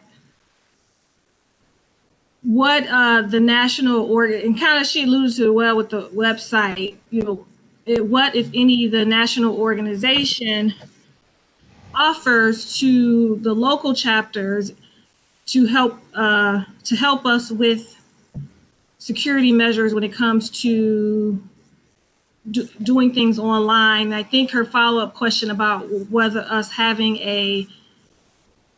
running the website off of the university or the alumni association would probably alleviate some of those issues.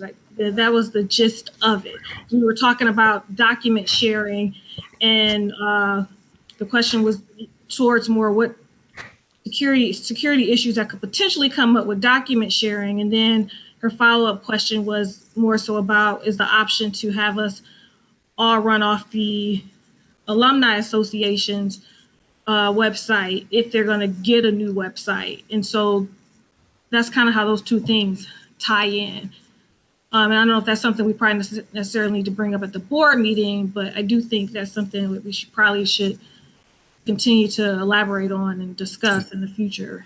Can I just jump in real quick? I think you got it? Okay. I got it. Yeah, I got it. So the president provided us with a quick little text, and that's coming from Ms. Davis. So basically what she said was that with the chapters, they need to look at, developing and managing their own websites. And with that, we want to make sure that we share our websites with other chapters along with the university, along with the alumni association. But what she's also going to charge the IT committee from the MSUAA level is that, hey, we're just going to look at providing some type of basic guidance of the do's and the don'ts when it comes to the websites. And then we will conduct, different spot checks to make sure that we can provide suggestions on what's, what you have on your website. Now, I could tell you from managing websites and things of that nature, a majority of the actual websites do come with built-in security. That's part of your package that you have. So that's already embedded into it. But again, it's one of those tricks. The more you pay for it, the better the security is and the better the actual product is. So when you go free, you deal with free problems. There's a lot of those. So the more that you pay, and that's just a rule of thumb in IT and a lot of things in life, the better quality that you get writ large. And I think the issue is that, if we try to stay uniform as a organization, as an alumni association, and then that is passed on to the individual chapters, then, we as a national association do have to come up with more uniform ways to represent our national organization as well as our chapter. I wanted to follow up to what Ben had mentioned earlier. I got my graduate degrees from Ohio State, and they have a large alumni association, but they also have individual, what they call clubs. But their website is set up where, access, and it's ran off either the alumni association or the university. And it's just basically like a a hosting domain. And so I don't know specifically, but to my understanding, there's probably a point person in each chapter or club that runs their individual site, but it's hosted by the university or the alumni association to give that uniformity as well as that security that the individual chapters may not have, depending on their size and location. Yes, and to follow with that, it just go on re-echoing what Ms. Brown said, that we need to look into that. So, and we're tracking what you're saying, but we have to look into that to see how we can do that.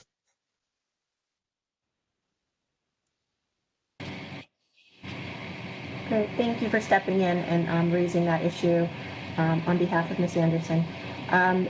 I think we had another question that came from the technology session that we were going to revisit during this this portion, and I think that came in from Mr. Haley. Are you still with us? All right. Yep, I am still here. But I came in during the technology, but it was in reference to, it really goes out to everyone. If anyone had taken advantage of the, I guess it's called the EIDL, it's the Economic Injury Disaster Loan. And there was grants affiliated with that that are offered to nonprofits. And I just wanted to find out if anyone had taken advantage of or were aware of that during this COVID time.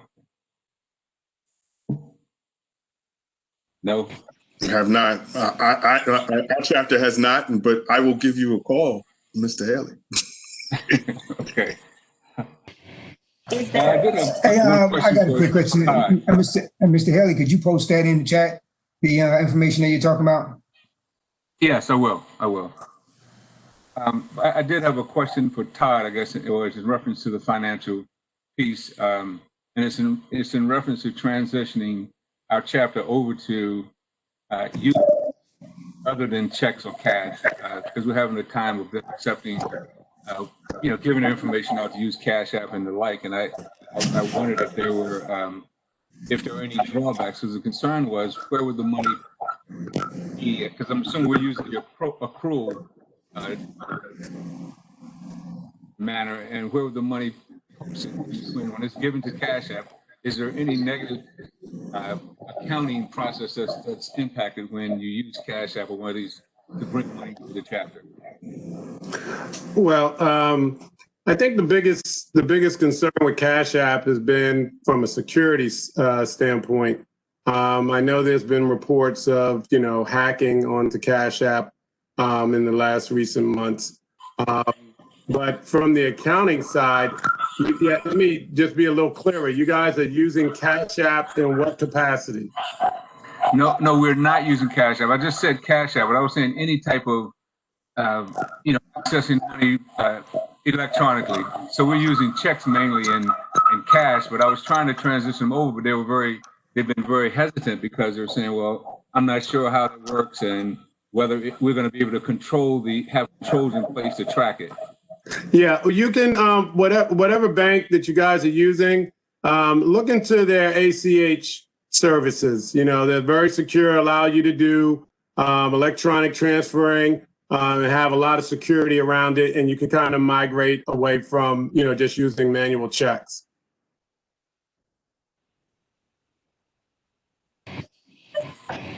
Does that Oh, you're welcome. Hey, just one alibi for Paul. Just be mindful too that whatever capability you choose, it's only acting as a broker from your bank, to others. When you mention Cash App, Venmo, and Zelle, it's not substituting, the entire banking process. Mm-hmm. Thanks for that, Dwayne. And I will also add that my chapter, which is a pretty new chapter, we were founded in 2017.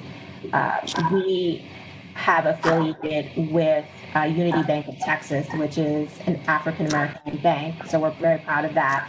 And one of the things that we decided to do was to use a website called Cheddar Up to collect membership dues and donations, partly because we are so new, we do not have a big bank balance, but it allows us to collect checks, cash, credit cards, e-checks, and so that's one of the benefits that we found with that particular resource. And it does not require users to download any sort of application or anything like that. They can just navigate to the site to make their payments. Hey, Kalila, did you have a few questions or comments? Yeah, I was asking, I didn't catch the name that Tanya shared of the tool she uses to collect dues, because our chapter is virtual, and I would also like to move away from any cash app, any third party. So it'd be helpful if she can put that link or the name again in the chat. Absolutely, I'll definitely add it to the chat. Are there any questions? I don't see any unanswered questions in the chat. I know there may be a few in the blog. I'm happy to revisit some of those. Or if folks who are on the phone right now have any follow-ups for any of our SMEs.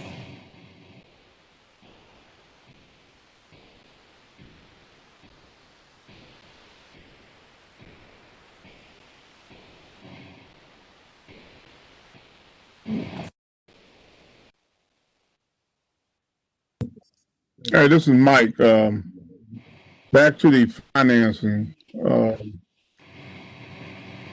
Chapter you can get with your bank. A number of banks have their own setup where you can do most everything through your computer online. And I want to refer back to someone mentioned security. When dealing with money, you want to make sure that you use the most secure means possible. That's all I have to say on that.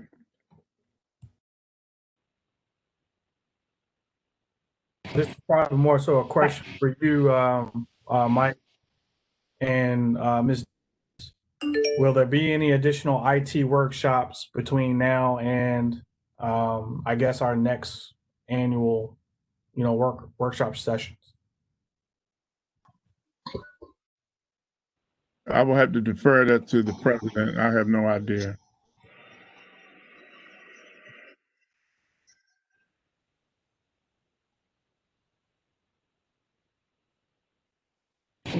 I would say let us defer that question, and actually we'll respond back to that in the blog. But please, I think it was Tanya Boyd. Miss Boyd, put that into your final survey that you would like to potentially see, like an IT workshop. So at least we can have that captured there also. Just to speak to that a little bit as well, being on the IT committee, we do have an upcoming IT committee meeting this Wednesday, so we can discuss that at that time to find out when we can provide some more feedback as how we can support the president and what she would like us to do with that. So absolutely, we'll look into that for you and come back to you. All right. Just a couple of other questions and answers from the blog. The first is, if you are a life member, are you financial? That was from Roz McDavid from session 1. The response is all life members are financial at the association level. Another, I think, question that came up, this is also from session 1 from Stephanie Lewis. Is there a national scholarship fund? The response was provided by Vanessa Gray, and that is, if in national you mean MSUAA scholarship fund, then yes, the fund is generated by annual dues paid, and we deduct $5 from each of the $35 payments and put it towards the fund.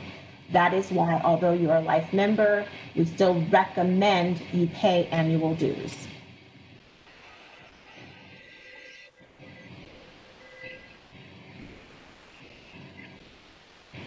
I don't know if anybody else has anything, but I think I don't know if Dwayne, I know you were working with me on this. Are there any other big picture questions that we need to cover before we end today? Just with the goal and objective we had with this portion of the session, any comments about the session overall? Pros, cons, Any gaps that we haven't addressed, that you think that we should address the next time? That's for anyone, just chime in. Please.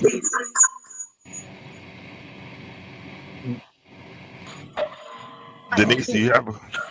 I was going to say, I do see that there were a few questions about Constitution and bylaws, and I think Vanessa did a really great job of answering those on the blog.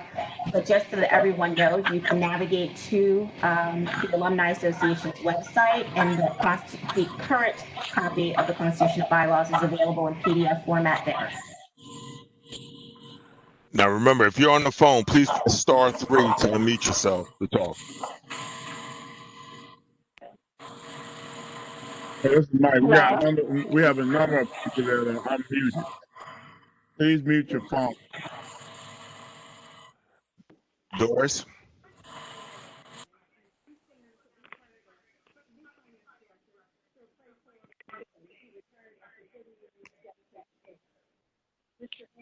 Ms. Overton? All right, Ms. Overton, you can try again.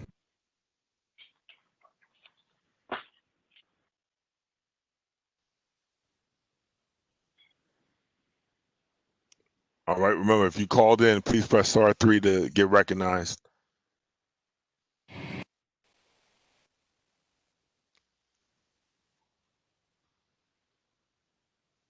Tanya, you have a question?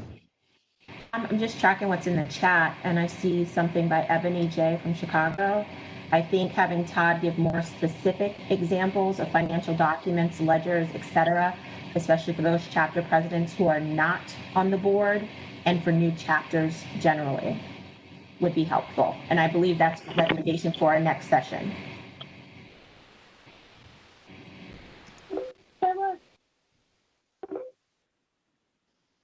All right, caller 8, you have a message?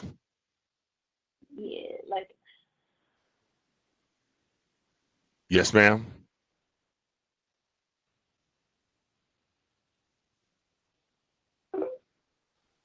I like Patricia Burt's comment. What's the benefit of having a lifetime membership if paying monthly dues is highly recommended? This is Vanessa. I can answer that question. Ms. Brown, I'll answer that. So we're not asking for you to pay monthly dues to the Alumni Association. We're saying annual dues. The lifetime membership is $400, or $500 or $700, and that's for a lifetime. So we just recommend that, and this is not for you to say you have to do. It's just a suggestion, because once you pay your lifetime membership, people automatically say I don't have to pay anything else, which is true. However, we still would want you to consider still making your monthly, your annual dues payment of $35, because remember, $5 of those dollars will go towards the scholarship that we have in place. Does that help you with that question?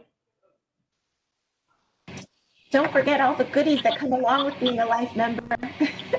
Right.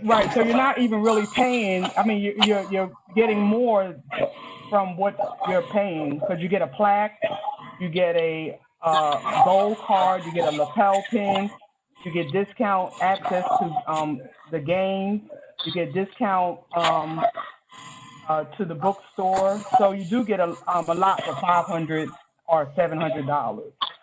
And there's other places, universities, that charge way more than what we're charging. So $35 a year extra, I don't know. So, Vanessa, a question came in from Ebony J from Chicago. Can we just make donations straight to the scholarship? So, Ms. Brown, to the Alumni Association scholarship, you saying? Yes. Is that the question? Yes, okay, ma'am. So Ms. Brown can answer that question. Yes, definitely. And what is the process of doing that? Do we have to write something specifically on the check or Yes. in the note? Yes, just make, you can either pay it by credit card, you can pay it by a check, but like you said, make sure you put in the notes section exactly what it's for. Because we get contributions all the time. Okay. Paul Haley, do you have a question, sir? I do have a question. This is my first time with you guys, and my comment is that I'm very impressed. A wealth of information. I'm excited and inspired by having all the access to the information. But I do have a recommendation for, somebody asked about recommendations for next meeting. I know that we don't know how long we'll be in this virtual world, so we talked about fundraising, but it was none of it was virtual. And so I wanted to maybe if we had an opportunity to talk about fundraising, whether it's streaming concerts online or some things that people are doing. I've noticed some crab feasts that people are having to pick up, but if that could be a possible focus in one of the future meetings.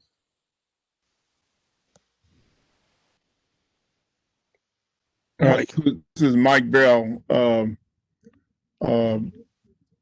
Mr. Sam Chisholm stated that they're gonna set up a committee to look at, so he'll be taking that on.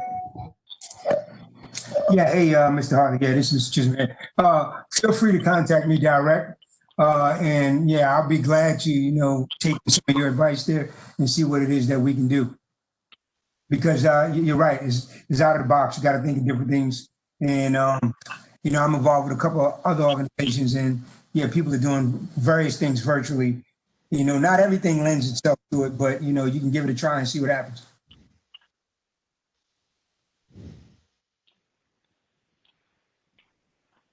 Okay, this is Mike Bell.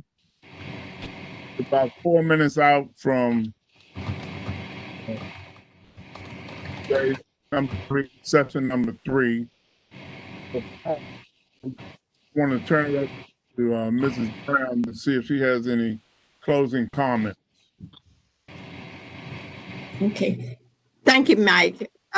Yes, I do. I would like to say that I have been truly, truly impressed with all of the hard work and dedication that you all have put into this workshop. You all have done a fantastic job. I think the information was so very important.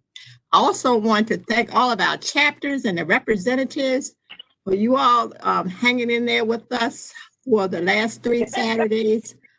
You all have also done a fantastic job. I am truly, truly impressed. So I ask that you all take all of this good information to heart and put it to good use, because you all have certainly received a lot of good information. So that's off to all of you, and I thank all of you from the bottom of my heart. And while I have your attention, I know a lot of you probably have seen our virtual gala that the foundation is putting on. There are a lot of chapters and classes who are supporting that effort with purchasing tables and other areas of support.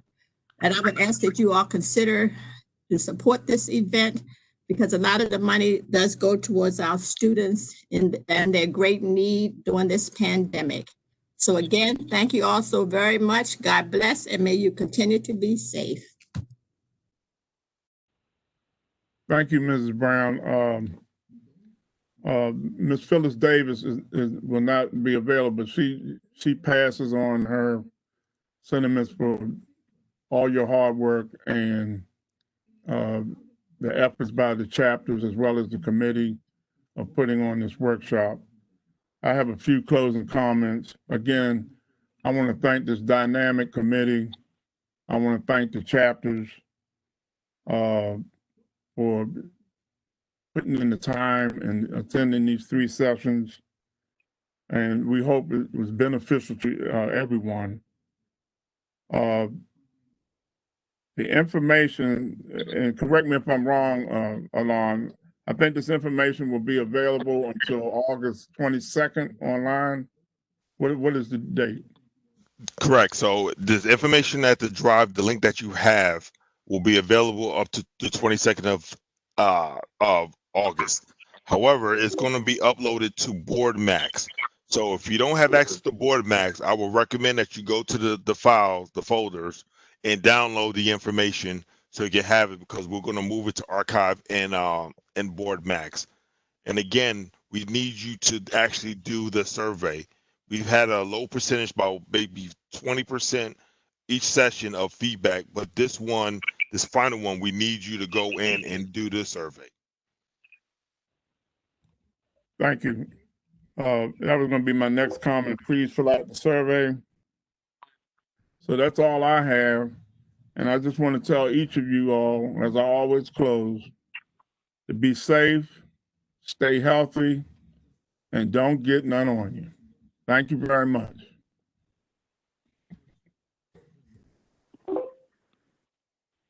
Great job, Hey, everyone. Big virtual hug, and that's what Yeah, Long. Leave the Take care, everyone. room open. We'll post all the